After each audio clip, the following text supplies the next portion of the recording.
이 시간 우리에게 주시는 하나님의 말씀을 통해 여호와의 이름을 찬양하는 삶을 살며 또 우리를 도우시는 하나님의 은혜로 승리하는 삶을 사는 저와 모든 성도님들 되시기를 주님의 이름으로 축복합니다. 인생은 고난길입니다. 세상과 타협하거나 죄에 무릎 꿇지 않고 오직 하나님의 말씀을 쫓아 살아가야 하는데 그 길이 쉽지 않은 것이죠. 예수님은 이 길을 가르쳐 말씀하시기를 좁은 길이라 말씀하셨습니다. 마태복음 7장 13절로 14절까지 말씀을 보시면 좁은 문으로 들어가라. 멸망으로 인도하는 문은 크고 그 길이 넓어 그리로 들어가는 자가 많고 생명으로 인도하는 문은 좁고 길이 협착하여 찾는 자가 적음이라. 아멘. 좁은 문으로 들어가라 하십니다. 근데 그 문이 어떻다라고 말씀하시죠? 생명으로 인도하는 문이다 라고 말씀하시죠. 그리고 이어지는 그 길은 좁고 협착한 길이다 라고 말씀하셨습니다. 이 본문에서 말씀하는 이 좁고 협착하다라는 말씀을 볼 때 우리가 단순히 길이 좁다라는 이미지로만 생각할 수 있는데요, 그렇지 않습니다. 우리가 이 원어의 의미를 보면 압력을 가하다라는 뜻이 있습니다. 그러니까 어떤 의미냐면 좁은 공간에서 눌림을 당하는 고통스러운 상태를 의미하는 것이죠. 좁은 길을 달리 말하면 이러한 의미에서는 고난의 길이다라고 이해할 수 있죠. 예수님이 십자가를 지고 가신 길을 가리켜 라틴어로 보면 비아 돌라로사, 고난의 길이라고 하는데요, 우리가 복음을 통해 잘 알고 있듯이 예수님께서 걸어가신 십자가의 길을 보면 그 길이 얼마나 좁은 길인지를 잘 이해할 수 있습니다. 더불어 예수님은 사랑하는 제자들에게 이렇게 말씀하셨습니다. 마태복음 16장 24절 말씀인데요, 이에 예수께서 제자들에게 이르시되 누구든지 나를 따라오려거든 자기를 부인하고 자기 십자가를 지고 나를 따를 것이니라. 아멘. 사랑하는 성도 여러분, 우리가 누구입니까? 우리는 예수님의 제자입니다. 예수님을 믿는 우리는 모두 다 제자인 것이죠. 따라서 우리는 예수님의 말씀대로 먼저 나를 부인하고 나의 십자가를 지고 예수 그리스도를 믿음으로 따라가야 하는 것입니다.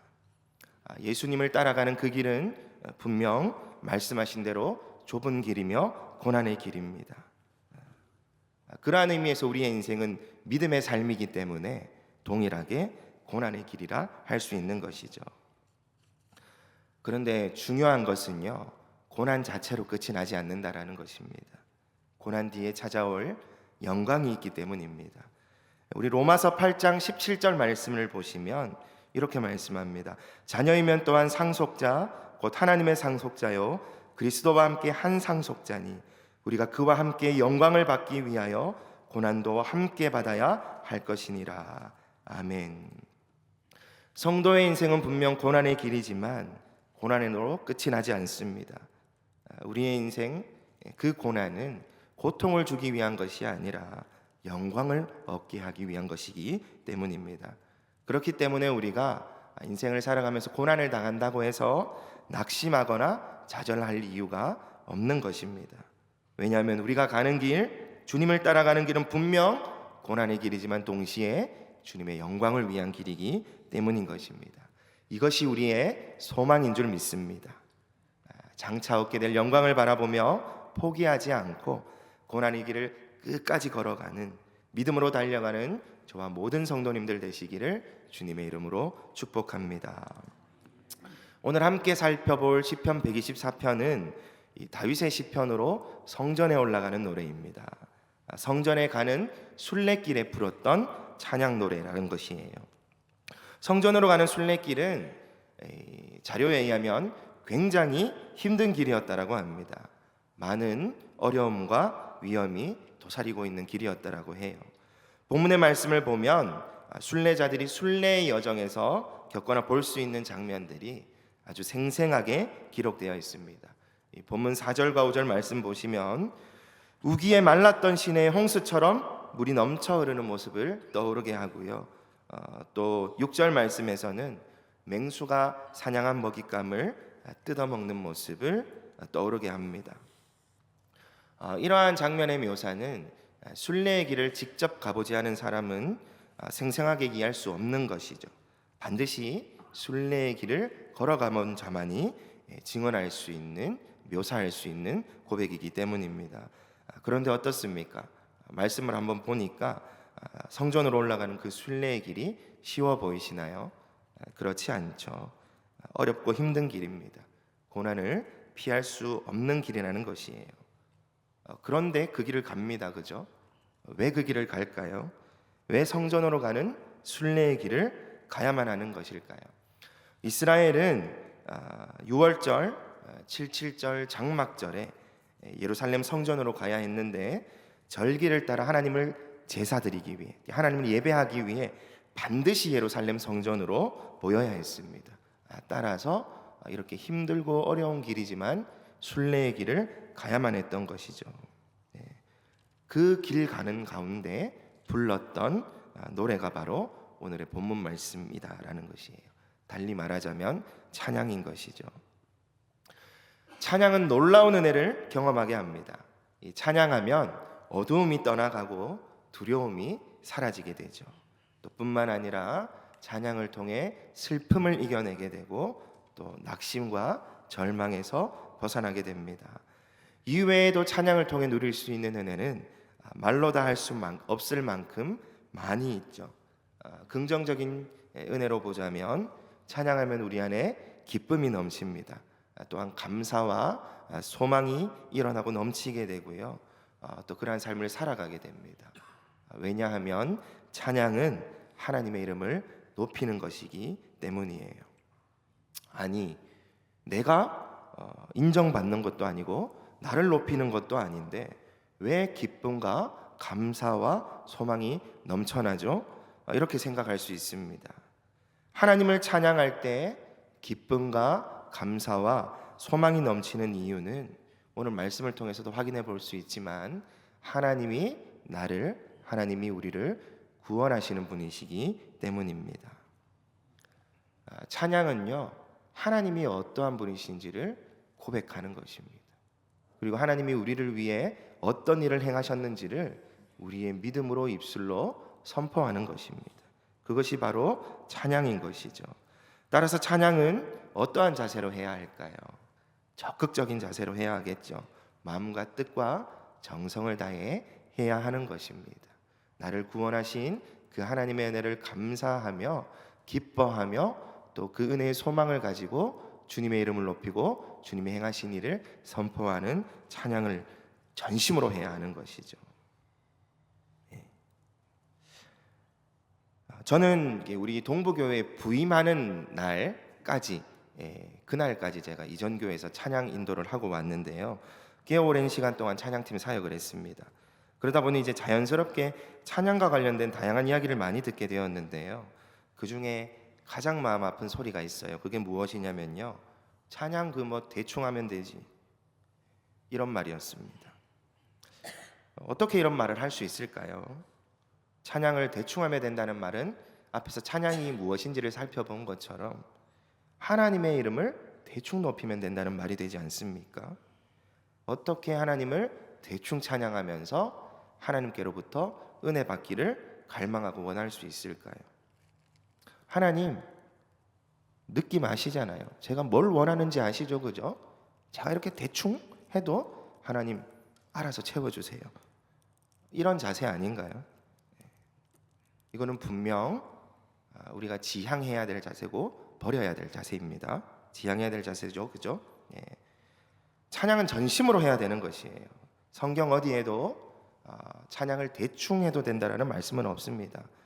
오히려 호흡 있는 모든 자들은 영원부터 영원까지 또 지극히 극진히 큰 소리로 하나님을 찬양하라라고 말씀하고 있어요. 최선을 다해 찬양하는 자에게 넘치는 은혜를 부어주실 줄 믿습니다. 그러한 은혜를 함께 누리는 저와 모든 성도님들 되시기를 주님의 이름으로 축복합니다. 오늘 본문 보시면 충분히 낙심할 만한 어렵고 힘든 상황을 이겨내기 위해 찬양하고 있다는 것을 알 수 있습니다. 시편 124편 8절 말씀입니다. 우리의 도움은 천지를 지으신 여호와의 이름에 있도다. 아멘. 다윗은 고백하기를 우리의 도움이 천지를 지으신 하나님의 이름에 있다라고 고백하고 있습니다. 주님의 이름을 찬양할 이유가 여기에 있는 것입니다. 우리가 찬양하는 가운데 기쁨과 감사와 소망이 넘쳐나는 이유가 여기에 있는 것이에요. 하나님이 우리와 함께 하시고 반드시 우리를 도우시며 우리를 건지시는 구원의 하나님이시기 때문입니다. 또한 이는 우리가 고난의 길을 끝까지 달려갈 수 있는 이유가 되기도 합니다. 우리가 포기하지 않고 끝까지 달려갈 수 있는 이유는 앞서 말씀드린 하나님께서 변함없이 우리와 함께 하셔서 우리를 지키시고 보호하시며 도우시는 구원의 하나님이시기 때문이죠. 따라서 우리는 하나님을 찬양하는 일을 하는 둥 마는 둥 대충 해서는 안 되는 것이죠. 우리를 구원하신 그 은혜를 우리가 누렸기에 그 은혜에 합당한 기쁨과 감사, 그 마음을 온전히 담아서 최선을 다해 해야 하는 것입니다.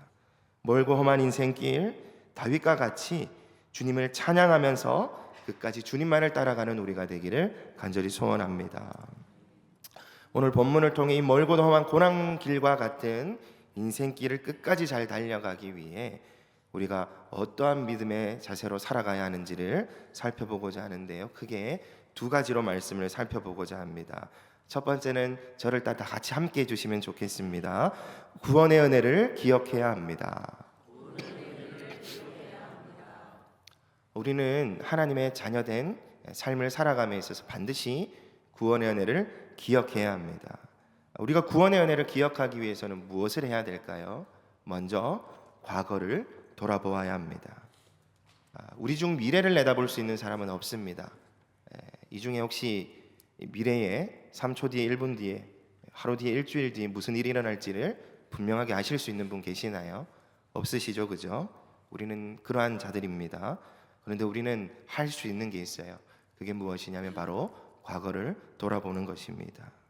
모두 다 누구나 과거를 돌아볼 수 있다라는 것이죠. 우리는 과거를 돌아볼 때 우리를 향한 우리에게 베푸신 그 하나님의 은혜가 얼마나 크고 놀라운 것인지를 다시 한 번 더 분명하게 보고 되고 깨닫게 된다는 것을 기억해야 됩니다. 따라서 우리는 돌아보아야 하는 것이죠. 과거를 돌아볼 때 다른 것을 보는 것이 아니라 반드시 하나님의 은혜, 구원의 은혜를 기억해야 하는 것입니다. 근데 간혹 이 과거를 돌아본답시고 이 영이랑 뭐 했는지, 철수랑 뭐 먹었는지 이런 거 기억하는데 진을 다 빼시는 분들이 있어요. 그런데 이런 거는 기억 못 해도 됩니다. 아니, 기억 안 해도 됩니다. 그리고 누가 나한테 뭐라고 했는지 그런 말에 너무 신경 쓰지 마십시오. 그런 말들은 도움이 되는 경우보다 오히려 인생길을 걸어가는데 우리를 근심하게 하고 또 주저하게 만들 때가 더 많기 때문입니다. 그리고 심지어 그런 거 기억해봐야 우리 인생 크게 달라지지 않습니다. 왜 그렇습니까? 고난의 길인 인생길을 잘 걸어가는데 큰 영향을 미치지 못하기 때문입니다. 사랑하는 성도 여러분, 우리로 눈앞에 있는 고난의 길, 그 인생길을 잘 걸어가게 하는 것은 오직 주님의 은혜인 줄 믿습니다. 그렇기 때문에 우리가 하나님의 은혜를 돌아보는 것은 무엇보다 중요합니다. 받은 은혜를 기억할 때에 살 소망과 힘을 얻게 되기 때문이죠. 다윗은 어떻게 구원의 은혜를 기억했을까요? 먼저 시편 124편 1절과 2절 말씀입니다. 이스라엘은 이제 말하기를 여호와께서 우리 편에 계시지 아니하셨더라면 우리가 어떻게 하였으랴. 사람들이 우리를 치러 일어날 때에 여호와께서 우리 편에 계시지 아니하셨더라면. 아멘. 이 가상적 수사 의문문을 사용하고 있는데요. 만약 하나님이 우리 편에 계시지 않았더라면 이런 표현을 사용하고 있는 것이죠. 그러니까 하나님이 함께 하시지 않았으면 우리가 어떻게 되었냐는 것입니다. 하나님이 우리와 함께 하셔서 다행이다라는 말이죠. 이어지는 시편 124편 3절로부터 5절까지의 말씀을 보시면 세 번에 걸쳐 그때를 강조하고 있는데요. 말씀을 보면 그때에 그들의 노여움이 우리에게 맹렬하여 우리를 산채로 삼켰을 것이며 그때에 물이 우리를 휩쓸며 시내가 우리 영혼을 삼켰을 것이며 그때에 넘치는 물이 우리 영혼을 삼켰을 것이라 할 것이로다 라고 말씀하고 있습니다. 이 각절마다 그때를 강조하고 있는데, 이는 2절 말씀에서 우리가 보았던 사람들이 우리를 치러 일어난 때를 말씀하는 것입니다. 그때 하나님이 우리 편이 아니셨더라면 어떤 일이 벌어졌을지를 생각해 보라는 거예요. 그리고 어떤 일이 벌어졌을 것이라고 말씀하고 있나요? 우리를 치러 일어난 대적들의 노염이 너무나도 맹렬하기에 우리를 산채로 잡아먹었을 것이다. 이 노여움이 맹렬하다라는 것은 불의 이미지를 떠오르게 합니다. 한번 생각해 보시죠. 맹렬하게 타오르는 그 불 앞에서 사람인 우리가 할 수 있는 것이 무엇이 있겠습니까? 아무것도 없습니다. 그만큼 우리를 향해 오는 그 대적들의 분노가 맹렬하다라는 것이에요. 크고 위협적이라는 것입니다. 잠언 1장 12절 말씀을 보시면 이 대적들을 괴물과 같이 비유하는 말씀을 보게 됩니다. 잠언 1장 12절 말씀입니다. 스월같이 산채로 삼키며 무덤에 내려가는 자들같이 통으로 삼키자. 즉 하나님이 우리와 함께 하시지 않으면 대적이 불같이 맹렬히 타오르는 그 분노로 공격해 와서 어떻게 한다는 것입니까? 우리를 스월같이 산채로 삼키는 일이 일어났을 것이다. 이 말씀인 것이죠. 그러니까 반대로 보자면 이러한 말씀입니다. 하나님이 나와 우리와 함께 하셔서 우리를 지켜주셨기 때문에 그만큼 큰 위험으로부터 벗어나게 되었다라는 것이에요. 벗어날 수 있었다라는 것입니다. 이어지는 본문 3절과 5절 말씀 보시면 계속해서 이번에는 물의 이미지를 사용해서 말씀하고 있는 것을 보게 됩니다. 이스라엘을 찾아오는 위험의 크기를 점층적으로 강조하고 있는데요, 물, 시내, 넘치는 물로 표현하면서 강조하고 있는 것을 보게 됩니다. 그런데 이 물 또한 불과 같이 우리가 어찌할 수 없는 큰 재난 중 하나이죠. 홍수 앞에 사람이 할 수 있는 것이 무엇이 있겠습니까? 그만큼 크고 두려운 일을 당했을 것이다 라는 것입니다. 하지만 어떻다는 거죠? 하나님이 함께 하시기에, 하나님이 지켜주시기에 이 모든 위험에서 벗어날 수 있게 되었다라는 것입니다. 정리해 보면 감당할 수 없는 이 무서운 대적들이 우리를 치러 일어나는 그때라 할지라도 두려워할 필요가 없다는 것입니다. 왜요? 우리를 구원하시는 하나님이 함께 하시기 때문입니다. 하나님이 우리 편이시기 때문에 두려워할 필요가, 낙심할 필요가 없다라는 것입니다. 대적들이 또 공격해 올 것입니다. 하지만 하나님이 우리와 함께 하시기에 그러한 때마다 우리를 지키시고 보호하시며 우리를 건져내 주실 것입니다. 그렇기 때문에 우리는 앞으로 인생길을 걸어감에 있어서도 두려워할 필요가 없는 것이죠. 이렇게 다윗은 과거 하나님이 함께 하셔서 구원해 주신 그 은혜를 기억하고 있는 것입니다. 다윗은 하나님이 베풀어 주신 과거의 은혜를 잊어버리지 않았습니다. 마음에 새기고 간직하며 살았고 위험한 위기의 때에 그 은혜를 곱씹어가면서 함께 하시는 하나님을 바라보았고 베풀어 주실 은혜를 소망하고 확신하며 믿음으로 나아갔습니다. 따라서 우리가 과거의 은혜를 기억하는 것은 중요한 것입니다. 앞에서 살펴본 것처럼 과거의 은혜를 돌아봄으로써 살 소망과 살아갈 힘을 얻을 수 있기 때문입니다. 그런데 여기서 우리가 한 가지 더 주의해야 될 것이 있습니다. 그것이 무엇이냐면 과거에 갇혀 살아서는 안 된다는 것이에요. 간혹 보면요, 과거에 갇혀 사시는 분들이 있습니다. 내가 과거에 이러한 은혜를 받았는데 여기까지는 문제가 없죠, 그죠? 그런데 거기서 멈춰버리니까 문제가 되는 것이에요. 현재를 살아내지 못하는 것입니다. 하루하루 흘러가긴 하는데 과거에는 이랬는데 과거에는 저랬는데 하면서 계속 과거 이야기만 하고 그 가운데 머물러 있다라는 것이에요. 여전히 낙심하면서 여전히 주저하면서 과거에는 이랬었는데 지금은 왜 이렇지? 좌절하고 낙망하고 두려워하고 낙심한다라는 것입니다. 사랑하는 성도 여러분, 이건 기억하는 것이 아닙니다. 이것은 푸념하는 것이고 이것은 불평하는 것입니다. 우리가 과거를 기억해야 하는 이유는요, 과거에 이랬었는데 그냥 그걸 기억함으로써 과거의 기억을 느끼고 흘려보내기 위함이 아닙니다. 그 과거의 기억함을 통해 하나님의 은혜를 붙잡고 오늘을 잘 살아가기 위함인 것이기 때문입니다.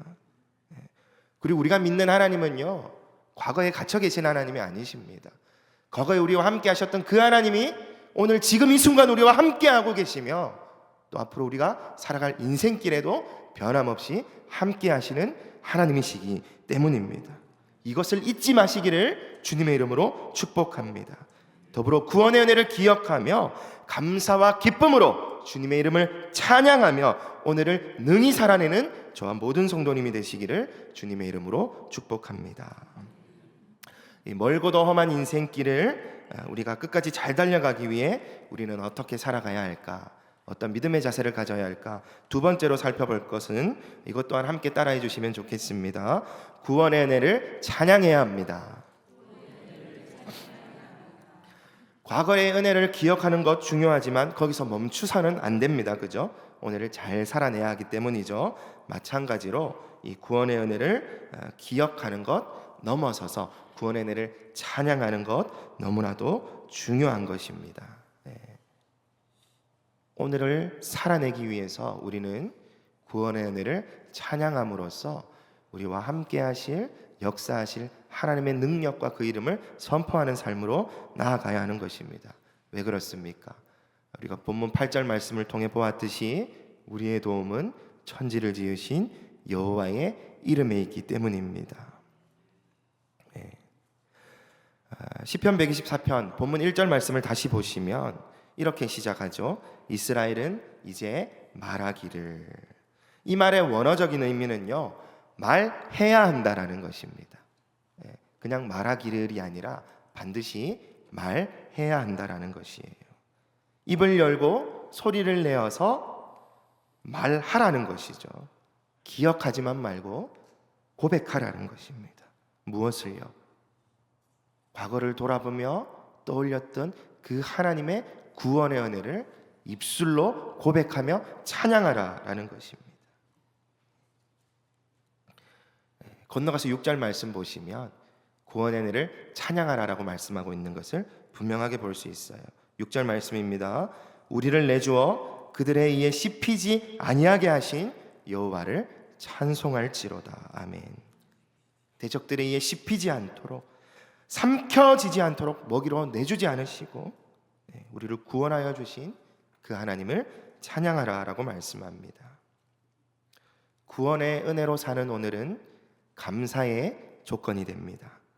비록 오늘이 여전히 힘들고 어렵더라도 하나님께서 계속 함께 하시기에 구원의 은혜를 베풀어 주실 것이기 때문에 감사의 조건이 되는 것이죠. 어떠한 어려움이 닥쳐온다 할지라도 변함없으신 신실하시고 선하신 우리 하나님은 반드시 우리를 건져내 주실 것입니다. 따라서 우리는 한 번 더 강조해서 말씀드립니다. 근심하거나 염려할 필요가 없는 것입니다. 분명 우리가 당하는 고난은 우리의 능력으로는 벗어날 수 없는 것입니다. 본문 7절 말씀 함께 보시겠습니다. 우리의 영혼이 사냥꾼의 올무에서 벗어난 새같이 되었나니 올무가 끊어짐으로 우리가 벗어났도다. 아멘. 이 본문에서 말하는 덫이 어떻게 생긴 것인지는 구체적으로 알 수 없는데요. 이 고대 문헌 자료를 바탕으로 이미지를 떠올려 보면 이 하늘을 나는 새가 먹이를 먹기 위해서 땅으로 내려와서 먹이에 닿는 순간 이 양쪽으로 펼쳐져 있던 그물이 이렇게 탁 닫혀서 새를 가두어 버리는 방식의 덫이라고 합니다. 이렇게 덫에 걸린 새는 아무것도 할 수 없다라는 것이죠. 마음껏 날개질을 할 수도 없을 뿐더러 스스로 그 덫으로부터 벗어날 수도 없는 것입니다. 이제 덫에 걸린 그 새의 목숨은 누구에게 달려 있습니까? 사냥꾼의 손에 달려 있는 것이죠. 아무리 벗어나려고 해도 벗어날 수 없는 그러한 덫에서 벗어날 수 있는 이유는 무엇입니까? 하나님이 그 덫으로부터 우리를 건져내 주시기 때문입니다. 그러니까 우리는 덫에 걸린 새와 같은 존재이고 우리가 당하는 고난이 덫과 같다라고 생각해 볼 수 있는 것이죠. 그럼에도 불구하고 우리가 생명을 잃지 않고 소망을 잃지 않고 살아낼 수 있는 이유는 하나님이 함께 하셔서 건져내 주시기 때문이다라는 것입니다. 우리 본문 8절 말씀 마지막 구절을 다 같이 다시 한번 보시겠습니다. 우리의 도움은 천지를 지으신 여호와의 이름에 있도다. 하나님께서 천지를 지으신 분이시라는 것은 모든 것의 주인 되시며 모든 것을 다스리시는 통치자, 즉 주권자 되신다라는 것입니다. 그런 하나님께서 우리와 함께 하십니다. 그렇기에 우리는 구원의 은혜를 누릴 뿐만 아니라 그 은혜 안에서 마음껏 자유할 수 있는 것입니다. 하나님이 함께 하시기에 어떤 대적도, 그 어떤 위험도, 그 어떤 고난도 우리를 해치 못합니다. 다윗은 이러한 구원의 은혜를 맛보았고 그러한 은혜를 잊지 않고 기억했으며 그 은혜를 찬양하는 삶을 통해 오늘을 살아가는 가운데 여전히 겪고 있는 그 고난을 또 장차 다가올 그 고난을 믿음으로 이겨냈습니다. 구원의 은혜를 베푸신 하나님, 우리와 함께 하시는 하나님을 찬송할지어다. 이제 우리가 살아가야 할 삶인 것입니다. 우리는 연약해서 때때로 우리 눈앞에 있는 고난에 집중할 때가 있습니다. 하지만 본문의 말씀은 이러한 태도를 버리고 그 어떤 문제보다 크신 하나님, 모든 문제를 다스리는 하나님께 집중하라라고 말씀합니다. 계속해서 강조해서 말씀드리듯이 그 하나님께서 우리와 함께 하시며 우리를 구원하시는 분이시기 때문입니다. 따라서 우리는 찬양하는 삶을 살아가야 하는 것입니다.